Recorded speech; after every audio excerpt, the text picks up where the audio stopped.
Hi, this is Brian Straley with Jacksonville for Life. Today with us is Linda and Sandra with Life Services. Ladies, thanks for being with us. Thank you. We're so glad to be here. Likewise over here as well. We appreciate it. Can you tell us a little bit about Life Services? Life Services is a pro-life ministry here in St. Johns County. We offer pregnancy tests, sonograms. We also do family counseling, post-abortion counseling. Sandra is currently in a session right now with a young lady doing the post-abortion sessions. And we, at one point, were a mobile ministry. We had a big RV that we used. Unfortunately, as our RV aged, it was well over 20 years old. Wow. It started developing numerous issues, mechanical and otherwise, structural. So we made the decision, since the Lord had not seen fit to provide funds yet for another mobile, to go to a brick-and-mortar ministry at this point. We're located at Ancient City Baptist Church up on the second floor. They so graciously give us office space. We technically pay a little small rent every month, but then they give it back as an in-kind donation. So we're very appreciative of their support in our ministry. Actually, the pastor's wife is on our board of directors, Cindy. She does an awesome job with us. And so we have a nice big area here at Ancient City Baptist, 27 Sevilla Street. That's where we're located, right near the heart of downtown St. Augustine. We have our waiting room and a conference room. We have our administrative offices. We have a nursery room. We'll talk a little bit more about that later, where we have supplies and clothing and things of that nature for our families that we minister to. And we also, of course, the most importantly, we have our sonogram. We have a private sonogram room where our sonographers can meet with our clients in a private area, because sometimes we not only do the sonograms that involve the gel on the outside, we also do the internal sonograms, and I'll let Sandra talk more about that later. Our services are done through appointment now, and we can be reached 24/7 with our client services director, Connie Starr Fletcher. She's an awesome lady, does a tremendous job with our clients, develops such a wonderful rapport with these young ladies that come in. Our phone number, where we can be reached, like I said, 24/7, is 904-429-0159. Great. Again, that's 429-0159, 24/7, 7 days a week. Yes. Connie takes care of that phone, so we really appreciate that dedication that she provides to our ministry. That is fantastic. So I'm presuming that there are no charges for the young women that come to see you? Oh, no, this is all done free of charge. We are a 503c not-for-profit ministry, so we are strictly donation-driven. And we provide all of our services free of charge. What's the average age that you see coming in? I'll let Sandra speak to that. Yeah, most of our clients who come in are between, I would say, the ages of 17, about mid-30s. And they're all mostly wanting to find out if they're pregnant, and if they're far enough along, they will also be able to get a sonogram, and we give them the pictures of the baby. That and at some point we can have even the sonographer tell them whether it's a boy or a girl. So they get very excited that we're able to do these things for them, and also counsel them, especially if they're new moms. Right, yeah. Babies don't come with instruction manuals. For sure. I've read over the years the success of that pregnancy centers have when a young mother sees that ultrasound, sees that it's not a blob of tissue, it is a baby. Do you see the same results at Life Services? Yes, and basically we have Connie again is our client services director, and she or some other volunteer will do intake on the to-be mother. And during the intake, we go through a series of questions to see how they feel about their pregnancy, what kind of situation they're presently living in, and how likely are they to want to take the pregnancy to term, so that we can then know where the counseling needs to happen. And those who are abortion vulnerable, we hope and many times are successful in that once they see that it's not a blob of tissues, that it has, arms and feet and is quite active in the womb, that they will reconsider the decision and, and to have every woman know the gospel. That's another thing, too, the fact that we want them to know that there is freedom, there is deliverance in Jesus, and that's a critical point, whether they're having a pregnancy test and it turns negative, or whether they're having a child and they're considering, possibly even adoption. The fact is that we tell our volunteers the gospel has to be central in the initial interview and intake with the client, and basically just to get an idea of how they feel towards their situation right now, and the fact that there is always hope if they're financially, strapped. We try to kind of refer them to other sources in St. Augustine that would help them with the financial aspect and the health aspect. Do you see a lot of young women coming from Jacksonville or other parts of Northeast Florida? Basically, we get some from Palm Coast, from the Hastings area, Putnam County, and St. Augustine, North St. Johns County as well. But from Jacksonville, we might get a few, but not that many. Good. So when you do the options counseling, when a young mother, unfortunately, they hear about abortion most of their lives, they find that it's easy, it's cheap, there's no side effects, one and done.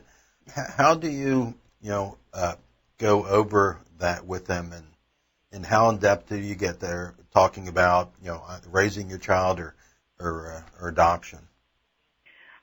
Basically, we try to kind of get them to understand that, for instance, the heartbeat starts at 6 weeks, okay, so that we don't do our sonograms too early, because we want them to see that there is, human activity going on in the womb.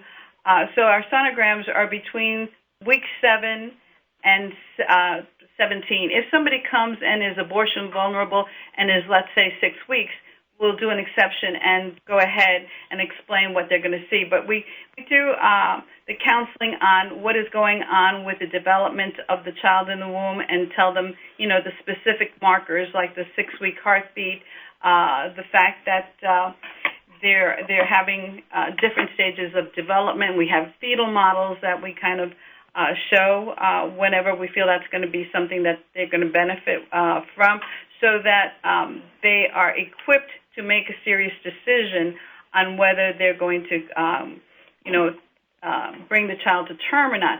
The other thing, too, that we do is that our volunteers do follow-up, especially on those that are not sure what decision they're going to make. So within 2-week period, we call back and we see what's going on, and have a talk with the mother again. Sometimes we've, even done home visits to kind of encourage them and support them and let them know that there are people who really care about their situation, and that will come alongside of them for the, for the birth of the child as well. That's so there are various things that we try to do to kind of get them to not lose heart and to be encouraged and to have the child, to birth the child that's within them. This is Brian Strehler with Jack for Life. We're speaking with Linda and Sandra from Life Services, and you were talking about how important it is for them to feel that they're not alone, that there is help, they can get assistance, and they're not the only ones in this position. Do you see any comfort level increase in these young women? Again, especially if someone's is 17 or do you see any comfort increase with them after you get to counsel them the first time? Basically, the comfort level. Actually, if the child is, if the person's 17 years old, sometimes they'll come with the mother, okay, or they'll come with the baby's father, so that our counseling is not only for the mom, but for whoever is accompanying them at the time, who seems to be a significant person at the moment in what's going on with the mom to be. So we kind of try to talk to the father of the baby and try to explain to him we will have him or the any other person that comes with the mom. If the mom says it's okay, we'll have them there in the sonogram room so that they can see the child as well. So that there is a point where we connect in terms of comforting them in that situation, that it's something new for them, and the fact that they already have a support system, shown by the fact that they've come out with them. Right. So we, again, try to speak not only to the mom, but to those who play a very important role in their life. Do you find any success with the public schools or parochial schools or homeschoolers trying to get any kind of abstinence education, or letting folks know you're out there in case is needed? Basically, we have not done much exposure into the public school areas. I'm part of a separate program, which is Inspire, and as Inspire, we go in there to reach out to the young people in the schools right now in Pedro and St. Augustine. And the Inspire program is there to build self-esteem in both men and women, and part of the program is facing the challenges of sexuality in their day and age. But that's separate from life services, yet it's also kind of a way of getting in there and talking to those teens. Great. We need to take a short break. Do not go anywhere. We will be right back with more from Life Services. Hi, this is Brad Straley with Jacksonville for Life. Today we have Linda and Sandra from Life Services. We got your telephone number, 429-0159. Tell me a little bit what your website. What's your address for your website? Our website is www.elifeservices.org. That's elifeservices.org. And they can look up Life Services of St. Johns County. Thing I find very interesting, we have discovered through our website, www.elifeservices.org, is that when they search for abortion, we come up at the top of the list. So we get a lot of inquiries because they have actually searched for the term abortion. So that has been really, in many ways, a godsend because it does relieve them to us as a pro-life ministry. So that's pretty awesome as it comes to reaching out there through the internet and other means. We also have a Facebook page, so you can look up Life Services on Facebook, and we do regular posts. That part of our ministry is probably more of a reach out to not so much clients, but as to our support base and donors. Our website tends to be the way that we reach out to most of the clients or potential clients. We discovered in our recent fundraiser that social media played a really important role in our reach and the success of our recent shred event that we had. We also appreciate the support of Beaver Toyota in St. Augustine that allowed us to have the shred event technology company, Ultra Shred, come, and people brought in their shredding that they needed done for a donation. So that was a really awesome event we just had on Saturday. But we did mention also in our email that we had needed for sonographers, but the Lord has really blessed us. We have gone from no sonographers to 2 sonographers, so it's awesome. So now we can offer our services on more than just one day a week. We can offer a couple of days a week, if need be, to reach out to our potential clients. Fantastic. Let me ask you this. You said earlier you aren't charging these young mothers to come in. However, there is a cost. I mean, all these things cost money. Ballpark figure, what does a sonogram cost? like I said, we offer them free of charge. We do pay our sonographers to do the sonograms, but very fortunately, we have a grant from a ministry called Preborn, and they pay us per sonogram, so which allows us to then, in turn, pay our sonographers at very low cost to us. They pay us $28 per sonogram, but we do pay our sonographers $32 per sonogram. And so that allows us to keep our costs very low and also allow our sonographers to have a little income because it is very costly to be a sonographer. Sure. We just recently were discussing that with one of our sonographers. Their continuing education costs can be up in hundreds of dollars, I think around $750 to continue their education. So it's really important that we can actually kind of, in a small way, not totally, but help offset the things that they have to do to be remain a licensed sonographer. Well, that's fantastic. I do want to go ahead and give you some time to talk about some success stories that you have. We'd love to hear about those.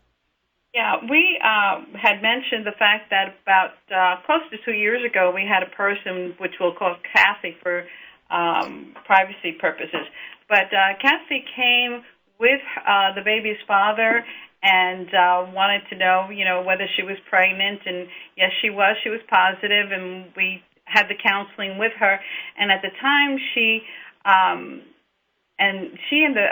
the baby's father were homeless. They were living in the woods here in St. Augustine. And we did referrals for her, the Healthy Start, and they went to the health services department here in town, and they were able to point them to the needed resources.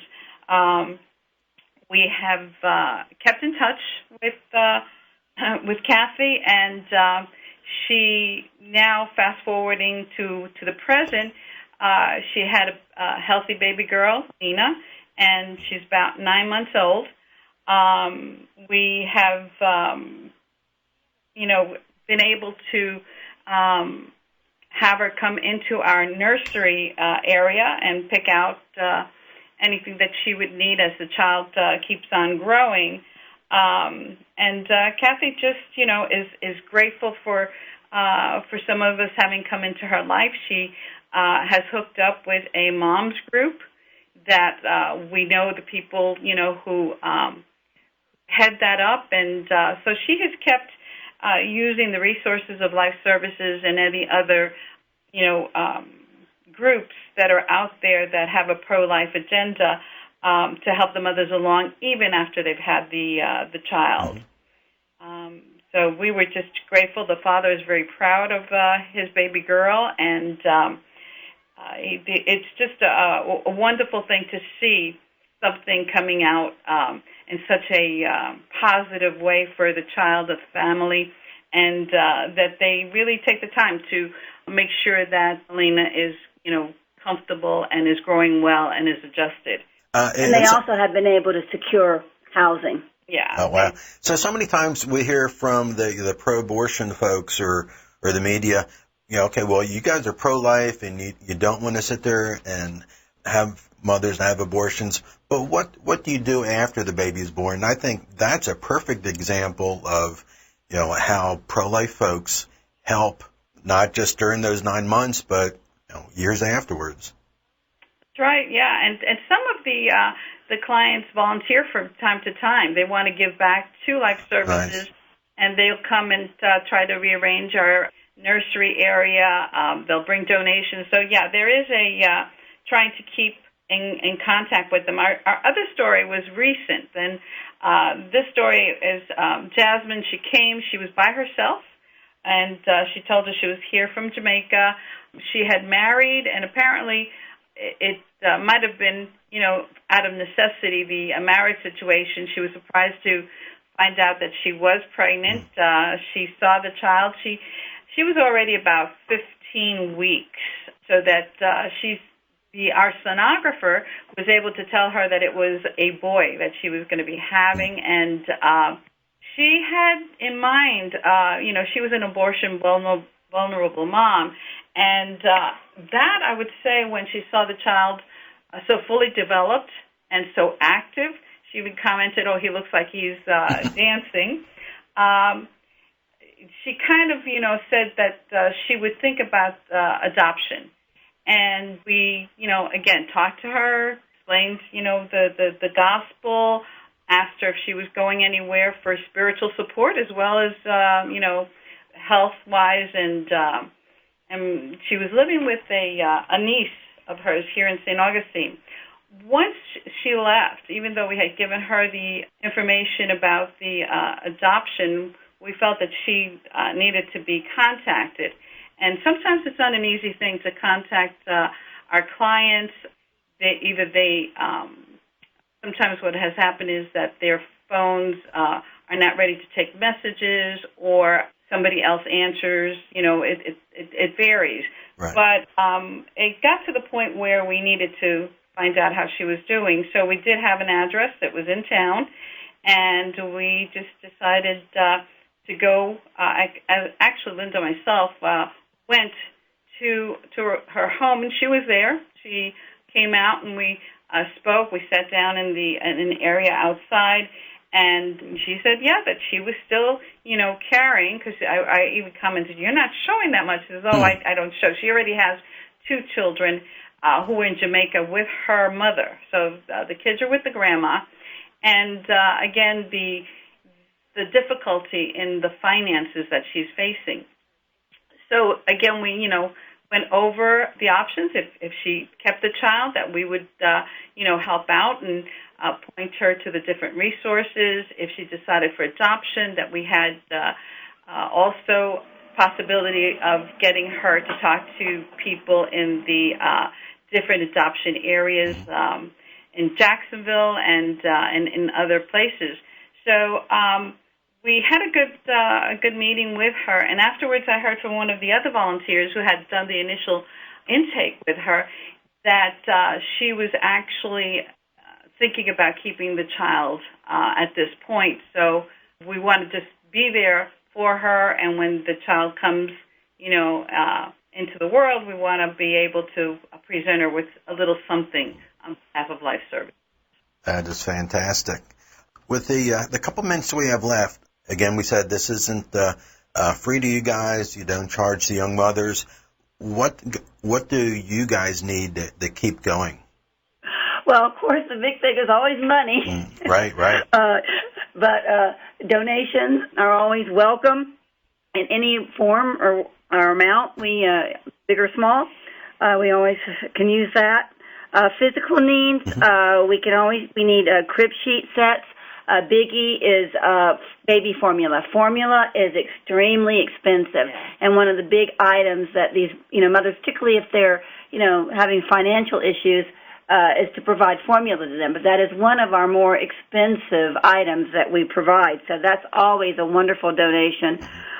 We do get our prenatal vitamins through a grant, so that is an awesome thing that we can provide, again, also free of charge, and we also get them free of charge through the grant. Personal toiletry items for the moms. We've been thinking about doing like gift bags for the mothers, because, just we're giving out things for the baby, but also to let them know also how important they are, and just little luxury items for them sometimes that they might not think of or be able to get for themselves. Fantastic idea. We also could use some furniture for our waiting room. A love seat and upholstered chairs would be a great addition. And also volunteers donations. We could use help in organizing our nursing room area and to clean and keep that organized, and even somebody who might be willing to volunteer or part-time office manager at this point.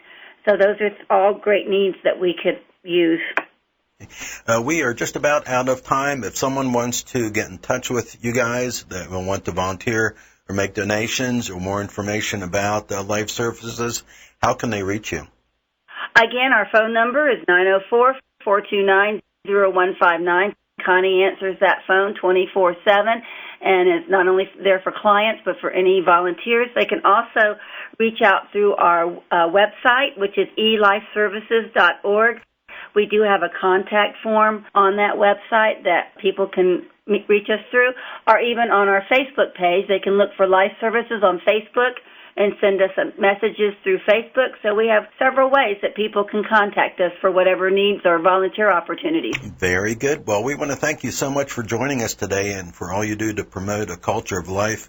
We'd like to thank the station for being faithful to His Word in this opportunity. And thank you for listening today. For more information about local pro-life efforts, please visit us at jacksonvilleforlife.org. Follow us on Facebook and Twitter.